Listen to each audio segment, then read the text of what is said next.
What if the biggest reason you haven't started in government contracting isn't about strategy or certifications or experience, but money? Because most people think you need funding before you ever win. Remember I told you I started my company with a jar of spare change. And so I decided that the nose was not going to hold me back, and I took Dobs into the next phase of being in business. In this video, you're going to see how she actually did it without funding, without chasing contracts everywhere, and without paying consultants. Why don't you go ahead and introduce yourself, please? So Erica Dobs, CEO of Dobs Defense Solutions. We've been in business now for 6 years. And so I've been leading charge as the CEO of Dobs. I'm prior Navy, retired Navy after 36 and a half years in the military. So background is IT, cyber, and, networks as well. Just a little over 40 years. And so that's the resident knowledge that we bring to the table as a team. I love it. One thing that you mentioned that I know of about your story, I mean, we've talked a couple times, is that you said that when you came into starting your business, that you always were able to work on the business and you never had to be billable. Correct. Can you just kind of shine some light on that for people listening, what that means? Sure. Or what do you do differently than other people normally do? I think it would help me to focus on the business and not have to be billable was the fact that I was retired. So this is my second career. I've already had a career. And so starting the business was my way of continuing to give back in the sector that I came out of at the DoD side. And so with that being said, I was able to support myself. And then I took my assets that I actually were making from my retirement to help take Dobs to the next level. That's I like that because people are afraid to invest in themselves. Yeah. And when they see you and they say, well, Erica, she didn't have to do that. Okay, she just told you what she did.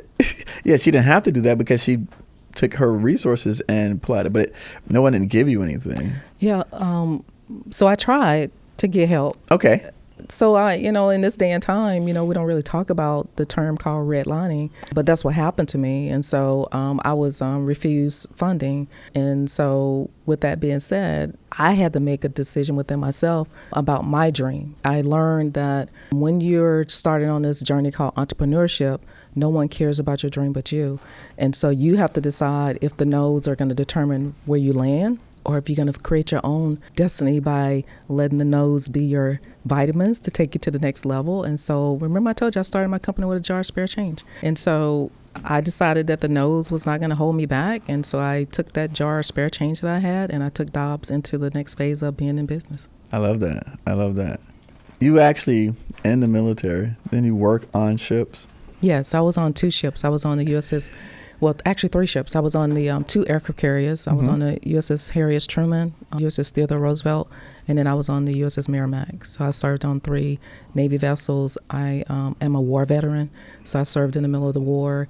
The last war I served on, I was on the Harry S. Truman, so I was in the Iraqi war. Something else that you mentioned that stays with me all the time is just like, Eric, a lot of this stuff, the technology, this has been around a long time. They just changed names. They just changed names. I even remember people be saying, this stuff stays in my brain. Yes. Okay? All this stuff stays in my brain. So talk to us because we think all this technology is brand new. It's not. I mean, it's just recycled.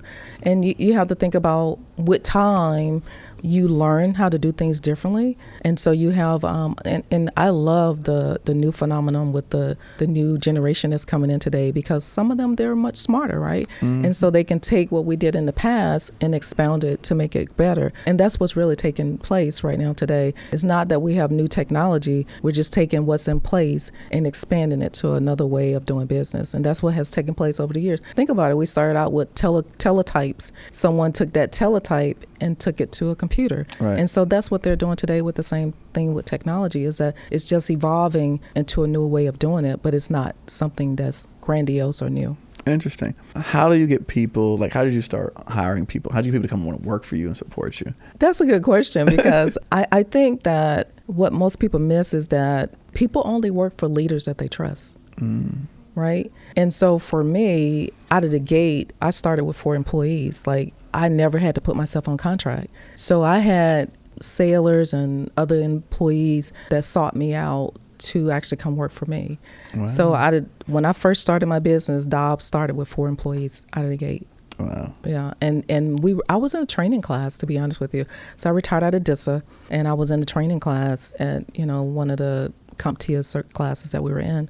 And I was sharing with, they asked you, what are you going to do when you get out and things like that. And I was sharing that I was going to start my own company. And one of my classmates in that class said, hey, if you start a company, I want to come work for you. And that person came to work for me. Wow. So he's one of my when you count your number 1, 2, or 3, 4 employees, he was my number 1 employee. Wow, Yeah. That's great. We discussed earlier today about building like a moat around your business and set yourself from the competition. You mentioned CompTIA. Are there any other types of certification outside of the socioeconomics that might help some people coming into the space that you would recommend? Yeah, I think that individuals should look at your corporate certifications. Like you can look at. Everybody's looking at the woman-owned 8A and all that. But what makes you more credible is having your corporate certifications, like looking at the CMMI model, like your ISOs, the industry standard models. If you're looking to do business not just in the DoD sector, but in any sector, then I would say you want to look at the ISO standards for your business and what aligns with your service model. Do you specifically have any certs with any different platforms like VMware, Rubrics, or any of those types of platforms? No, I don't have those. We actually do more services. Okay. As a company. I'm not a software company, okay. But we actually issue hardware or provide hardware to our clients, but I'm not a software developer. Gotcha. Yeah, okay. We support software services. Like we actually can do the testing on it. We actually help you with the migration of it. Okay. But I'm not a software developer. Gotcha. Okay. Yeah, at some point we do want, that's the objective for the business. Okay. At some point, we do have one of our corporate certs we do have is in the CMMI model for services and development. We like to do more in the research side of it as opposed to like software development piece. I like to actually be at the forefront when it's actually coming into play. Gotcha. Yeah. Makes sense. What are some of the things that you're seeing? Because again, I know you sit on different boards for different organizations nationally. I see you at all these national events. So I'm sure that people are coming at you and they're telling you things all the time. What are you hearing that you're like, I wish you wouldn't say that, or maybe phrase it differently, or just some of the common things that people are saying? That's a dicey question to be asking in this environment, Eric. I'm talking about the small business, not the federal government. Okay. I'm talking about the small business. I mean, we love the federal government. We love all the government agencies. We're never going to say nothing bad about the federal government. Well, honestly, I think that what people should stop saying is that small businesses are going away, because we're not going away. I think that individuals should not focus on the rhetoric that's out about, the woman-owned, the 8A, the veteran, the hub zone piece, because at some point it's going to all come back online the right way. Right. But I think now that a lot of it is just rhetoric with what's not going to work and things like that. But I'll tell you that maybe like 2 weeks ago, I received a phone call and one of my colleagues said to me, she said, because she's on the Hill, and she said, Erica, she said, don't listen to what's being said. They're still doing contracts for every socioeconomic set aside, and the government is still open for business. And I can tell you that I'm still getting RFPs for the same socioeconomic set asides. That's all I can tell you. So at least somebody is doing that work, and they are still looking for that. So I would tell you that some of it is just smoke and mirrors, right?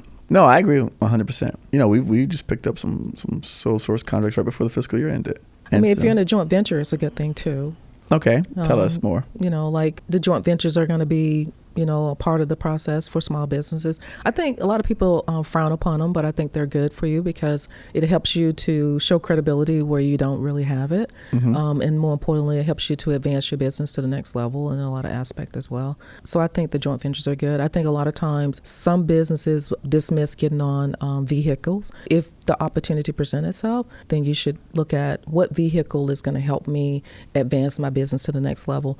I'm not saying establishing your business to the point where you're on every vehicle, but you want to be strategic about the ones that you do get on. Right. And if it's a client that you're targeting and that they have a vehicle that's available, then you should try to go for it.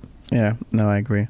One of the things I mentioned before is like land and expand. 20 agencies, 20 offices, you're working with 5. I mean, you have a pool that you work from. I'm not going to tell you that. I'm not gonna tell me. I don't know who. I don't want to know who they are. So I went back to the community of where I came from, to be honest with you, because I know that domain. And so I just decided to shift my focus from trying to venture into agencies that I really didn't have the relationships in. Yep. Because like it or not, relationships are key in this environment. And so I have decided to go back to the intelligence community where I came out of. And so that's where I'm focused on for the agencies. Okay. So it's very, very close-knit agency. Yeah.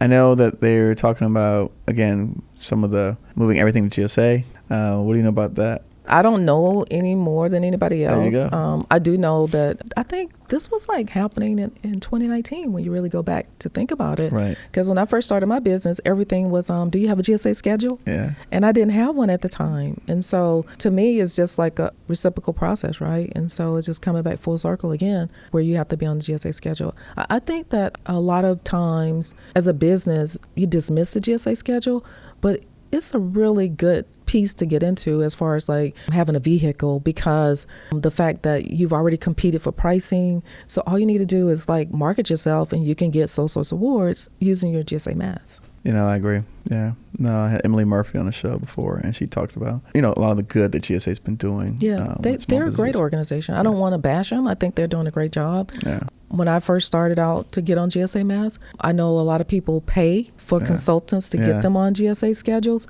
And I will tell you that I didn't do that. Like when I first got my GSA schedule, the GSA team helped me. Like most people don't realize that they have a team that will help you get on your schedule. So I pay absolutely nothing to get on GSA Mass. That's great information to share. I have found like a lot of these groups don't market themselves, so you don't hear about the stuff. Yeah. But it's on their website. If you read, well, all you gotta do is read a little bit. Y'all hear that? So I encourage people to read, take in information. Especially if you're an IT company, they have a program called Springboard. That's what I use. If you're a startup and you want to get on GSA schedule, all you need is your resume. Boom. No, I love it. I love it. Well, we're coming up to our end of our time today. Sure. So why don't you close out some parting words for the people listening? Like how many different areas of contracts and agencies and offices, like how big it is, right? And I think that what I, as a small business, saw was what most people saw, like the stuff that's noise, right? It's like, I'll share this with you.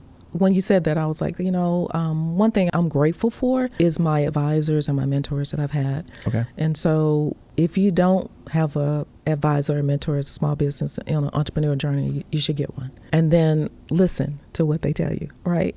So in the beginning, I was like all over the place as well, listening to other people, trying to go to other states and, just flying all over the country. And one of my advisors, we were having lunch and he said, "Hey, kiddo, why?" I'm like, "Why what?" He said, "Why are you everywhere? Like, stop." And I was like, I'm confused. He said, "You live in the DMV. Every agency is here. Why are you flying everywhere? Stay at home in your own backyard and build relationships here. And then once you navigate that and master it, then think about going somewhere else." So I would say to the businesses that are on the call, stay at home, build constructive relationships. Once you've done that, then venture out, because staying home helps you to mature. Because in the beginning, you're not mature. You're just selling the same story, but you don't really know what you're talking about a lot of times. Yeah. And so stay where you are and then grow that way, as opposed to trying to be all over the place, because you don't succeed that way. Yeah, right. You got to stay focused. Love it. Thank you so much. That's awesome.